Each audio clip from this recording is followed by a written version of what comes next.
bien pour la Légion étrangère, c'est Oui, tout à fait, oui, tout à fait. On va faire des adresses, et puis on va le dire, on va le revenir. Margot, bonjour. Vous m'avez tout à l'heure parlé de postes à pourvoir dans les métiers de la sécurité, en particulier pour l'organisation des Jeux Olympiques. Alors, dès à présent, déjà, il y a des besoins dans la sécurité privée, mais vous avez raison, les Jeux Olympiques, c'est ce grand événement que la France accueille, et notamment la région Île-de-France, va avoir besoin de beaucoup de personnes qui vont pouvoir faire rentrer dans les stades, dans les gymnases, accueillir les spectateurs, avoir fouillé aussi les spectateurs qui entreront, être autour des événements. Donc oui, de gros besoins, autour grosso modo de 15 000 personnes dont nous aurons besoin. Mais les besoins, moi ce que je veux pas que les personnes comprennent que c'est pour les Jeux Olympiques et uniquement pour les Jeux Olympiques qui auront lieu donc maintenant dans 500 jours, le président de la République l'a rappelé hier. Mais c'est vraiment dès à présent, parce que le secteur de la sécurité a des besoins dès à présent. Ce que l'on propose, et presque tout le monde peut aller vers la sécurité. Nous avons des formations qui permettent pour les personnes qui n'ont pas évidemment encore aujourd'hui l'habilitation, l'accréditation pour être agent de sécurité, parce qu'on ne s'invente pas agent de sécurité. Nous avons des formations pour leur permettre d'aller vers ces métiers et voilà, on met tout en œuvre pour que que les personnes aillent vers ce métier vraiment d'avenir, parce qu'on sait que la sécurité est un secteur d'avenir pour les Jeux Olympiques, mais aussi au-delà et dès à présent.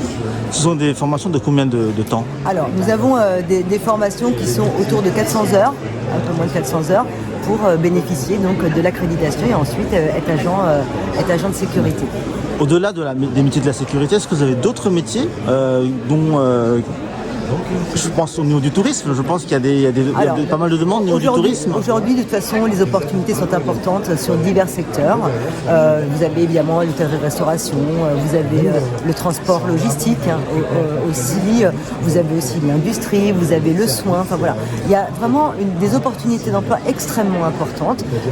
Pour votre information, l'an dernier, en 2022, sur Pôle emploi.fr, que pour la Seine-et-Marne, nous avons diffusé 168 000 offres d'emploi, donc c'est conséquent, et il y avait une augmentation de 30% par rapport à l'année 2021. Donc on voit bien que les besoins sont importants dans des secteurs très divers. Donc c'est vrai qu'aujourd'hui on met un peu la focale sur la sécurité parce qu'on a des besoins immédiats et tout de suite, et puis ce serait dommage qu'on ne réussisse pas les Jeux Olympiques quand même qu'on accueille en France. Donc on met tout en œuvre pour pouvoir les réussir, et c'est aussi un challenge pour qu'ensemble on réussisse ces Jeux Olympiques, et notamment en faisant venir des personnes vers ces métiers de la sécurité. Mais vous avez raison, il y a plein d'autres secteurs qui embauchent aussi actuellement. Il y a des métiers en tension actuellement? Les secteurs que je viens de vous citer sont effectivement les secteurs qu'on a identifiés comme des secteurs en tension. Sur les 168 000 offres en Seine-et-Marne de l'année dernière, combien d'offres ont été pourvues? 82% ont été pourvus. Alors après, ça peut être aussi, on peut aussi pourvoir en interne. Parfois, les employeurs peuvent nous déposer une offre, et puis finalement, ils font autrement, ils s'organisent autrement. Ça dépend des mois, mais grosso modo, entre 80 et 85% de nos offres, effectivement, sont pourvues, avec des méthodes. Parfois, on le sait aujourd'hui, il y a une concurrence importante entre les secteurs sur les offres d'emploi. Et donc, peut-être que déposer une offre n'est pas suffisant. Donc, nous avons aussi mis en œuvre des méthodes, des modes de recrutement qu'on peut mettre sous le label un peu de recruter autrement, qui permettent aux employeurs justement de capter les demandeurs d'emploi, les personnes en recherche d'emploi de façon un peu différente.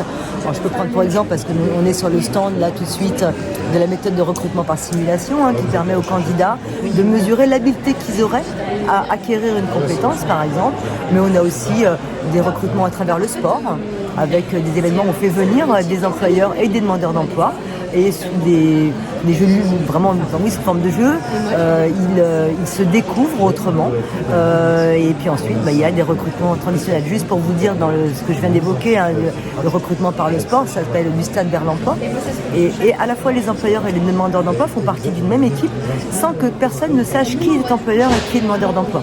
Donc ça permet vraiment aux employeurs de voir aussi les savoir-être des personnes, de voir les soft skills des personnes, et puis ensuite d'avoir une approche vraiment différente. Quand on a passé une matinée à faire du sport ensemble, on a une approche différente quand on est face aux recruteurs lors d'un entretien.